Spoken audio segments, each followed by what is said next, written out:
Diyor Imomxo'jayevning barcha kirdikorlari fosh bo'ldi. Uning maqsadi siz o'ylagandan boshqacharoq.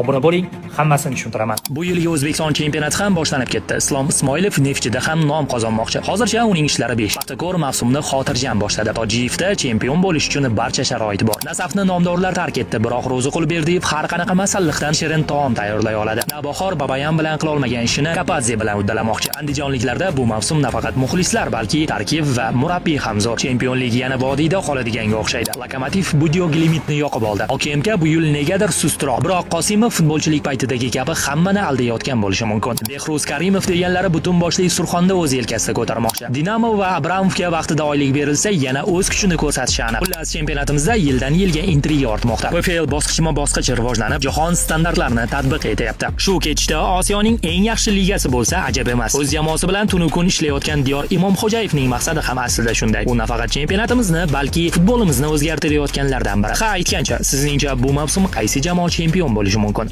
Buni izohlarda yozib qoldiring.